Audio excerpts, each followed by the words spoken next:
For each of us, we all share challenges within our career. And when I talk with reps, if they focus on the challenge instead of the opportunity, instead of a solution around them, they get stuck with this limiting belief. Now, today, this guest could have had two very strong, common limiting beliefs. One, age. He's young.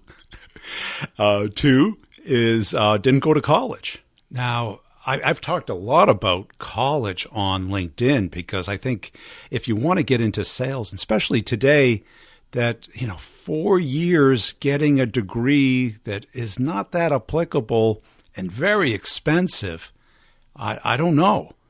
And I hear, HR always puts it in the job requirement. Yes, it's always there. It's always going to be there. Probably won't be removed for a long time.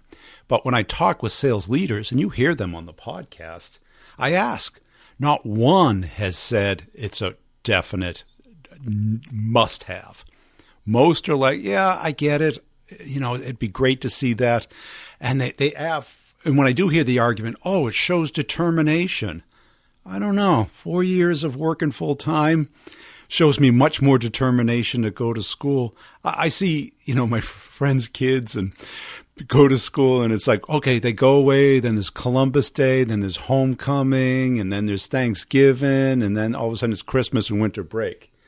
That's really a sacrifice? Yeah, I get it. I went to college, but I went at night. And if I had to do it over again, I probably would have skipped it. Would have applied that time to something else. But I bought into it. Got to have the college degree. But I have to tell you, it's on the resume. I think one person asked about it very early in my career, and it was not the type of company I wanted to go to. Doesn't mean you shouldn't go for it. Doesn't mean you shouldn't encourage people who are doing it. If you don't know what you want to do, and you have the money, okay, fine way to spend 4 years. But you also have to think it's probably one of the best 4 years of your life, meaning that time from 18 to 22, those are turbocharged years. Those are resilient years. Those are years where you can put in 80 hours a week and just cook on something that you like and create something. I hate to see that go to waste. Learning about history and liberal arts. Not that there's anything wrong with it. It's just a choice because we don't get those 4 years back. You can't be at 80 going, you know what, I'd like to get those 4 years back. Too late. Once you give them up, none of us get them back. It's a zero-sum game as far as time. So, I feel pretty strongly that if it's not exactly what you want, you don't know what you want, find out what you do before you invest 4 years and hundreds of thousands of dollars into it. Let's get into the interview. I think you're really going to like this. I'll give everybody an update on the courses at the end. If you're in them, make sure you show up for office hours. If you can't listen to them, they're pure gold. I'm telling you, because when you get community focused on the issues, you get resolution, you get perspective, you get ideas. So let's get into the interview. Hey, James, welcome to the show. As a way of getting started, tell us about yourself. Hi, Brian. Yeah, thank you very much indeed for having me. So my name is James Ellis. I am 21 years old, based in Stamford near Cambridge in the UK. Currently working for a company called Redgate Software, and joined into our inside sales team and have now worked myself through a couple of roles. Yeah. How do you like it? Yeah, it's awesome. Yeah, no, I love it. I came in to the kind of inside sales team. There's a brilliant culture that is there within the organisation. Have been fortunate to rapidly grow within the business. Have had a lot of kind of internal investment to try and help me to grow, which has been awesome. And yeah, the people are wicked. There's been so many awesome opportunities. And why'd you get into sales? I think for me, we had a family business that my granddad built, that my mum took over from quite an early age. I've had kind of business around me, and then I turned 16, decided to put a charity kind of concert on with my mum.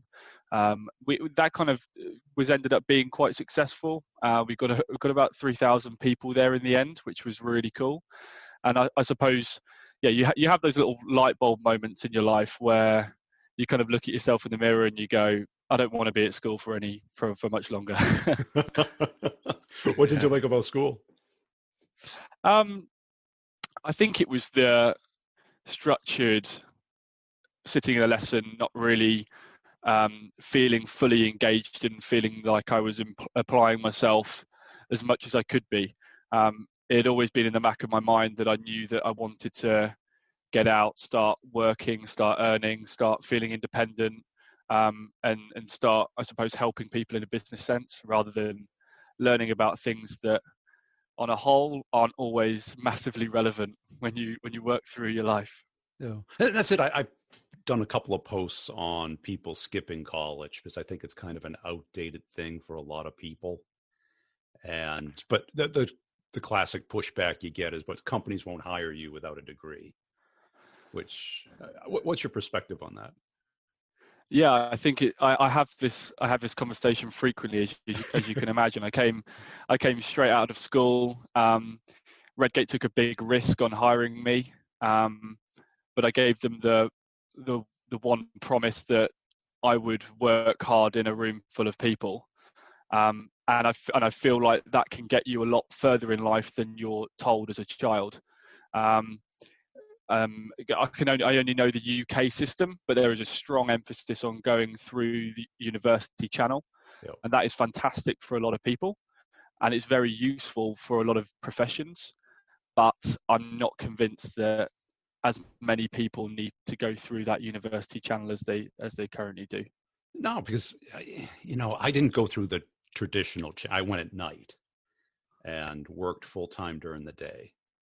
And it was just an insane amount of work. And when I got out, not one person ever asked for my transcript, see my diploma.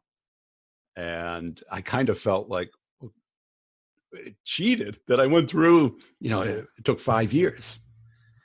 And do you feel it's something that hangs over your head, or you just don't care anymore? I really don't care anymore. I got to the point where I was probably about a year in. I started to feel kind of in that intermediary period, like, oh, I'm kind of missing out. Some of my friends are going and doing what they want when they want, and then I got to the point where I started to work hard and I started to kind of improve as I was going internally at the job. That meant that having a degree at that point wasn't going to improve where I was going to be in the business. And I think at that tipping point, it was a very pleasing position to be in, to know that I wasn't going to look back in 20 years' time and completely regret it. And that's it, because I started self-taught engineer. Just bought a computer on my own, bought a book, played, had zero natural talent, and just developed it because I thought the engineers made the most money. The engineers would take me out on sales calls, and they would hint about buying new cars. Like, how can you guys afford that? Oh, I got this big commission check and stuff. Oh, what was it, a couple $100? No, it was like five figures, right? It was a lot of money. And I was like, holy smokes. Are you money motivated? I take it you must be to be in sales. I also have this conversation quite a few times as well. I think that the financial side is always a motivation, less now, but more in 10, 15 years time, and seeing the potential within the industry and where it can go. I think that now the main reason why I love what I do, I speak to new customers with new challenges all the time. I love speaking to people. I love being part of the team. I've gone over to Texas and I've gone over to Brisbane with work and done training sessions with the team out there. So doing kind of the overall experience of improving and being able to take that knowledge that you learn and then kind of share that with either your clients or people internally is massively important. But to say that the money has nothing to do with it would just be a lie. Yeah. And how did you learn so fast? I mean, you're young, you moved up in the company really fast. What was your Yeah, process to go through that? I think so. I had some really key and strong people internally who supported me a lot. So from our kind of global VP of sales through to my inside sales manager at the time, put a lot of time into investing in me and almost empowered me to try and improve. And I was absolutely terrible at the start, absolutely terrible. My one of my managers around me actually looked over at me across the table and said that he was seriously concerned for my job. And I think bits of motivation like that at 19 years old really kind of put me in the position of where I was having to go home and I was working long. I was working through the weekends to try and improve my technical knowledge and understanding and listen to podcasts like yourselves and who I could really start to expand my knowledge out with. Yeah. And because at that age, you either, people either get stubborn or they're a sponge, where it's like, oh, they rebel saying, oh, no, I'm really doing okay. Or they say, well, tell me, hit me, tell me Yeah, exactly what I should be doing differently. exactly. And I really, yeah, as you can imagine, I tried to go with the latter approach. I was around some really, really successful people who have done really, really well. And to be adverse to hearing what they think I should improve on would just be crazy. So at any possible opportunity, I just tried to always try and understand what more I could do. And even when I was supposed to be delivering training sessions for other people where I might have known slightly more than them, I think even going into those scenarios and being extremely open that actually you're all equal in that room and you can learn something off anybody anytime you walk in there has been a massive importance and a mindset that I've really tried to hold myself accountable to. And what were you doing wrong? Um, I think I think I could always work quite hard, and I feel like I could always try and apply myself well. I think some of the areas that people had to fine tune, I suppose, with me, being quite malleable at the start, was around probably my application of what I was learning. So I could learn reasonably quickly, but then actually then taking that into cold prospecting calls, absorbing the information, understanding it, and then taking that through into, managing small inside sales deals was probably one of the biggest challenges, alongside getting my head around the technology. Yeah. Well, because the technology is one thing, because you can always, leverage other people. Were you talking too much, talking too fast, not asking good questions? What were kind of the skill sets that just weren't there yet? I was definitely trying to talk too much. I didn't have the confidence at that time to ask bold, open questions to get a long response. And I feel like that led to me almost preaching rather than asking. And Conversation. Yeah. yeah, exactly, you're right. And that sometimes meant that I was either thinking that I was putting words in a customer's mouth, and that actually the situation was a lot better than it was, or I wasn't getting enough information because I was talking too much. Yeah. And I think that the next epiphany I see with salespeople and even myself is you go from thinking uh, from your own perspective and start thinking from the other person's perspective, being curious, interested, and caring about what they think and how they are reacting to the product. Is that something that there was a shift or? Yeah, that was a big shift for me. I think there were two things around that, which was around bringing that equilibrium back as to the value actually that you provide in that conversation. So thinking of yourself as an equal party when you're having a prospecting call, and actually that you can provide value to them, that you're not just irritating them. Yeah. That was a big point. And then to come back onto your original point, it's something that I've definitely changed, especially with kind of LinkedIn messaging or through cold emailing.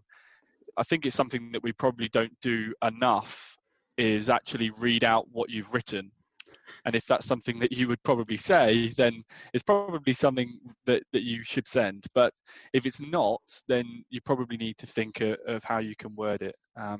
I think there's this idea that people, especially in the tech world, people go to work and then they lose all level of humility and a sense of humor, and we almost go too professional sometimes, I think. And do you sell in the UK, or do you sell all over Europe and the US, or what's your territory? So I'm a named account exec into my accounts are mainly in Europe.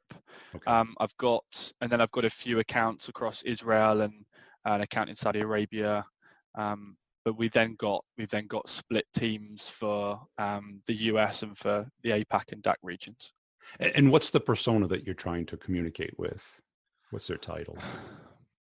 So the main title, so we speak anywhere really from development teams, so kind of database development teams, all the way through to IT architects and engineering directors through to CTOs. Really, Yeah. It's massively dependent on the size of the business that we sell to.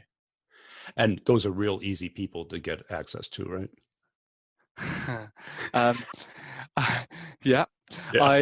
They are, if you've got their information and if you are in contact with them.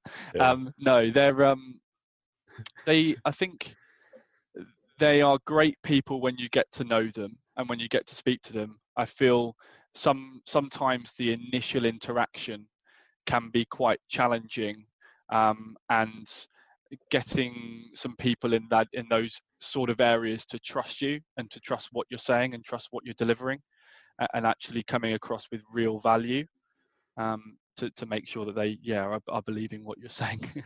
And how about like when you're doing cold outreach, they don't know who you are. It's not an inbound lead. Do you go top down or bottom up, or does it matter to you?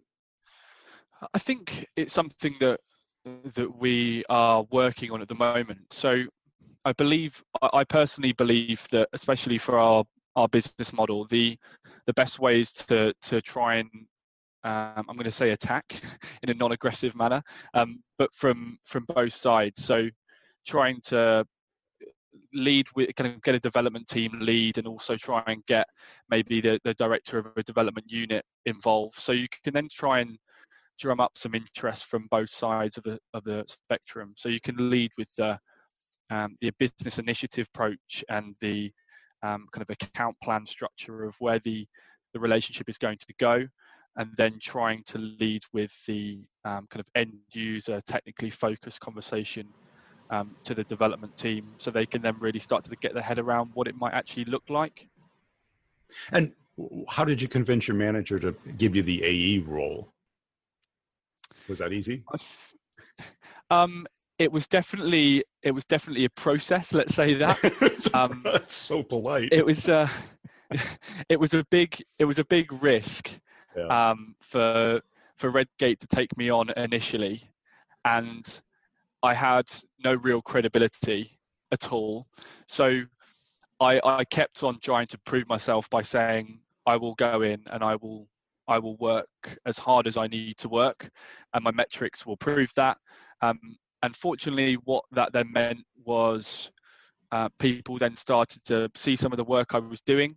I was then in a business development role and a sales development role before that. So some of the opportunities that I was passing over to our named and our global exec team were really good, and were opening up some really strong accounts for us. And there's nothing that speaks more volumes than that. But it was still definitely a process, and definitely a big step. And how was the transition for you? I mean, I guess you're still going through it, obviously, but was it hard? Was it natural? Yeah, it was definitely hard. I feel like I had some almost prior experience for kind of listening into a lot of the calls and having quite a close relationship with some of the account execs that are still in the role now, that helped me a lot, which meant that I could then learn off them before I moved into the role. But it's definitely something that I'm still in the process of doing. You're right. And the joy of LinkedIn now is that there are so many people out there. Of course, you have to vet what you're listening to, because there is somebody who's an expert in everything. But you have to. It is really good to be able to go onto LinkedIn and just see everybody's opinion, everybody's point of view, and listen to some content. I found that really, really useful in learning the role. Yeah, cool. And what do you think distinguishes you from the average sales rep? That's a good question. I feel like work ethic and drive and determination is something that you kind of have either got or you haven't inherently. And I feel like you get that from being a product of your environment. My mum always worked very hard, my brother the same. And so I feel like I take that with me. So I'll always be trying to kind of be dialing through the numbers that we've got, completing the account plans we need to do, working through LinkedIn. And I would say that's how I definitely have differentiated myself before in the previous roles. Right, but that's helpful, and hard work can make up for a lot of flaws or a lot of other things, but it only scales so high. What I found is that the more complicated the task, the much more it's brain activity. It's how you do it, not just if you do it. Yeah, I think there I can think quite strategically quite well.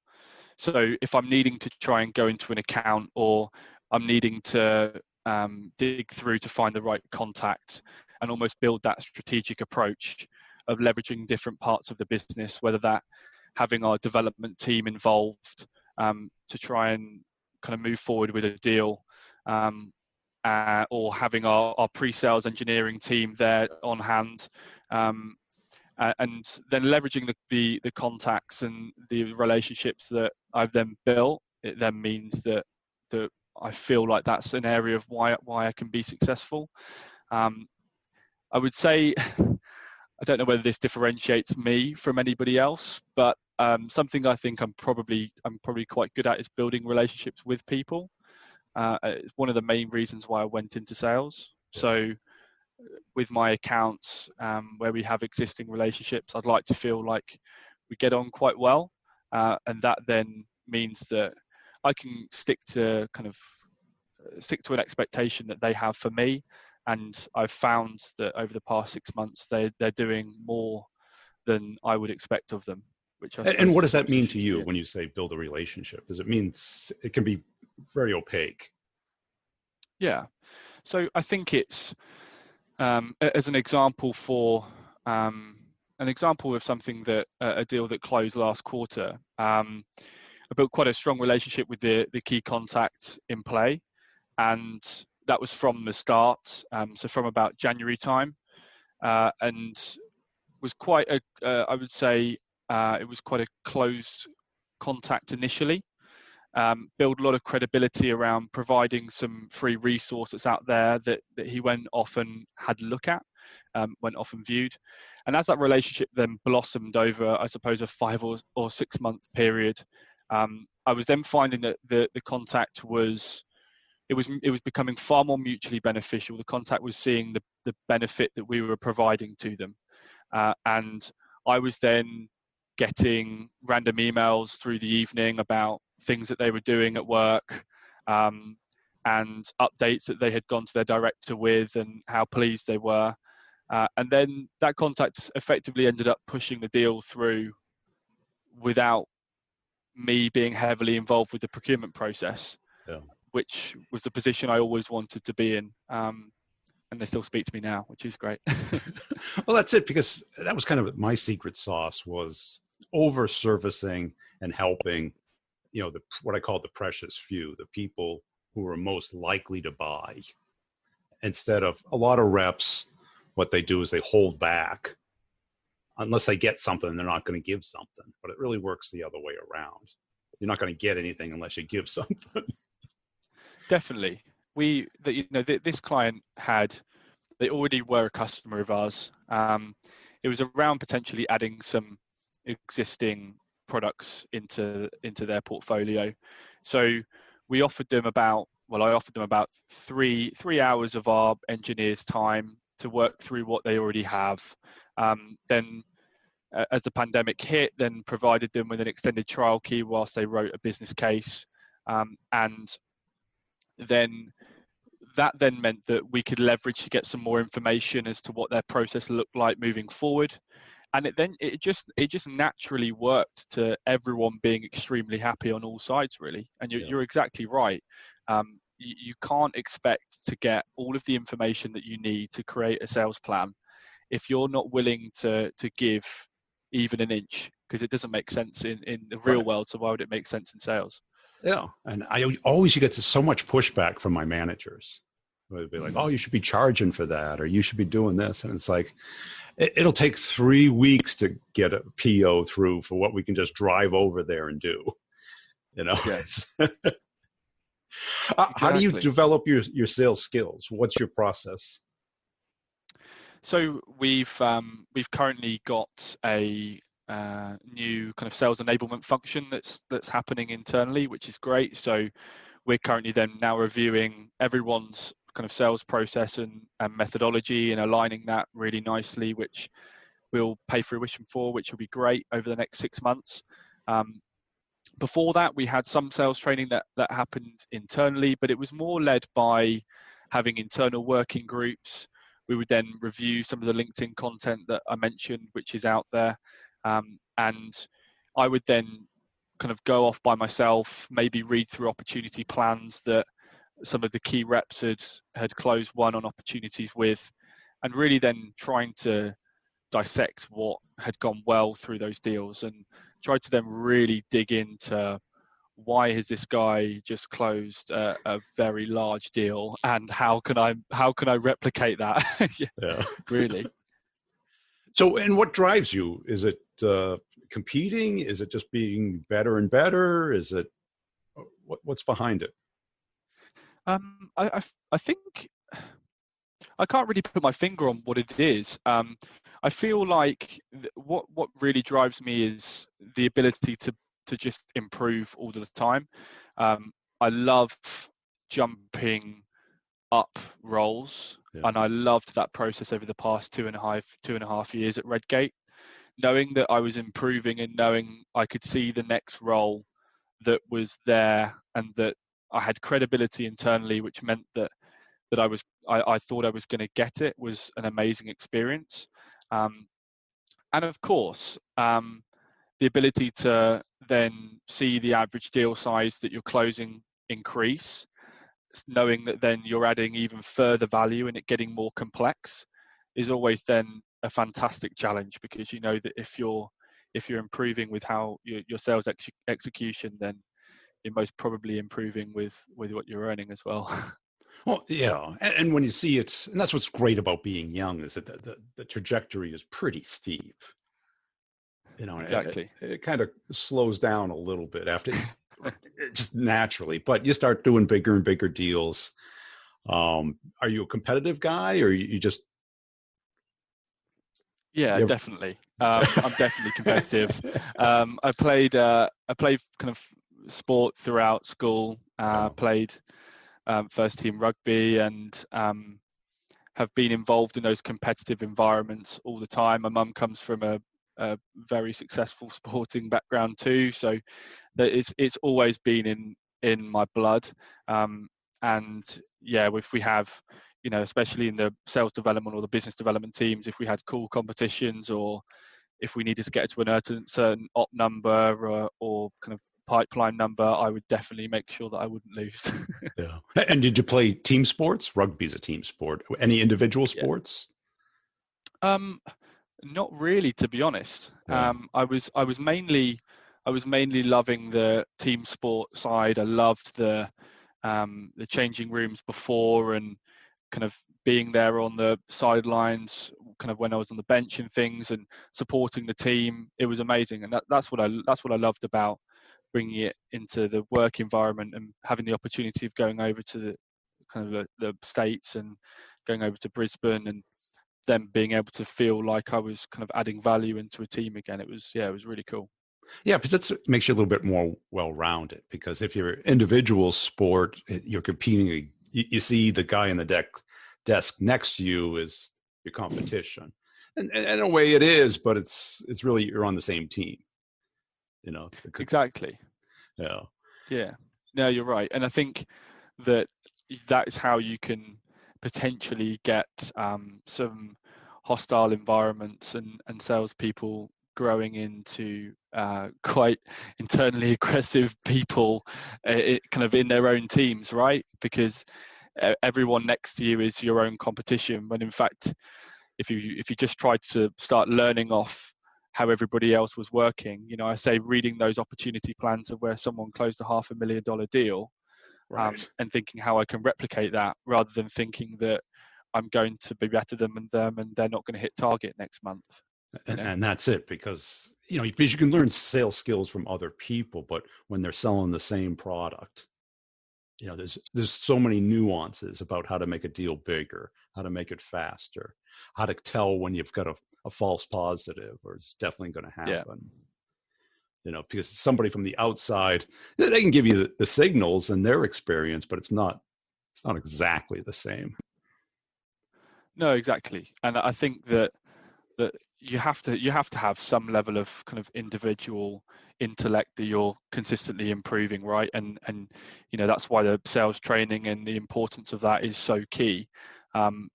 But it's almost trying to not reinvent the wheel, right? You've got to go with your own approach and have faith in your own ability, of course.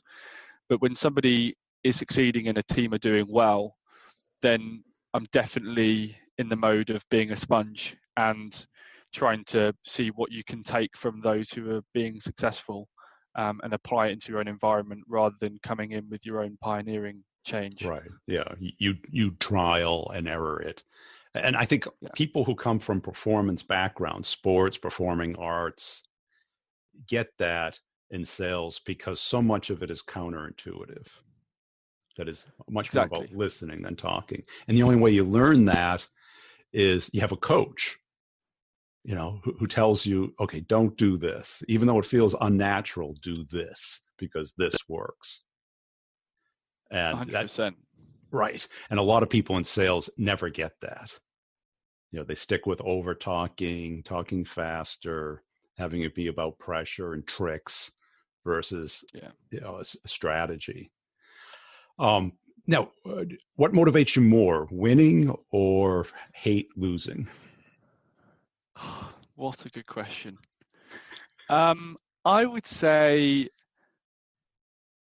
winning probably motivates me more. Yeah. Um, yeah, I would definitely say winning normally motivates me more. I I hate losing, but then I normally try and park it and go, right, that's done. I'm not going to think about that anymore. Yeah. Um, Whereas when it's winning, I feel like that positive momentum can carry on for a lot longer than the negative momentum can from losing something. Because I think you can always take a step forward, look what didn't work, and then very quickly spin that into a positive of how it's going to change. Yeah. I mean, that's a good perspective because, I hear a lot of people have strong feelings about it because when you lose, I always tried to say, okay, I just paid that lost commission in an education. So whatever it was, I just paid that for a lesson. Now I can either ignore it or I can make sure I don't repeat it Yeah, because we do the same mistakes all the time. We don't follow up enough. We don't have a next step. We believe something is real and it's not. exactly. And I think that you can. That's why I suppose the winning drives me as much as it does, and winning internally or kind of between the team as well. But yeah, I think that if you concentrate on, my personal opinion is if you're concentrating on not losing as much as you are on winning, then you probably need to think about the bit of the mentality that's coming with that as well. I try to focus on what will What be you want. positive rather than what might potentially be negative. Right, because your mind naturally will focus on the thing that you're focusing on. If you're worried about Exactly. losing, you'll be thinking about how are you going to lose. And if you're thinking Exactly. about winning, your mind will be, how do I win? But Yeah. which keeps you up more at night, though. Yeah, well, that's the thing, right? When you look forward to the next 18 months, if you've got good numbers, then you're going to sleep well. But if you haven't, then of course that plays far more of a weight on your mind than if you've just closed a really nice deal. Cool. Hey, it's been a great conversation, James. Where can people go to follow you and connect with you? Yeah, so just search James Ellis at Redgate on LinkedIn, and then any connections, would be more than welcome. If you've got any direct questions, feel free to fire me an email, james.ellis@red-gate.com. Now, don't get me wrong. Education is a great thing. It's how you acquire it and what you focus on. Is art history going to get you what you want? If that's your thing, run with it. But if it's selling, we need to understand psychology. We need to understand how companies work, how people make decisions, how to think like other people. Now, these are things that your company probably isn't going to teach you. They're going to teach you how to take an order, how to process an order, how to give a demo, how to give a presentation, which are part of the sales process. But what's the default in the complex sale? Do nothing. It is not to close or buy. And how many inbound opportunities are you getting now? I talk to people all the time, not many. So I think the best thing that we can get as salespeople is we have to be self-motivated to learn, because nobody's going to drag us. Not unless you're willing to pay a fortune to have somebody, personal trainer, yell at you every day to learn your questions, learn your prospecting, write your emails. But what we have to do is motivate ourselves, but get mentorship. Get somebody who cares about you being successful, whose only motive is to help you. And it's not going to be in a 2-day workshop. Sorry, I've taken them. They're helpful. There's nothing wrong with them, but it's just a workshop. It's just to spur the energy. Same with a book. You can read the book, but unless you're studying it, dog-earing it, applying it every day, building a system around it, a habit, a process, it's just information. It's just entertainment. What we need is transformation to become better each day, to build on top of each day and get better. Understand that we're never going to be perfect at sales, that it is a performance profession.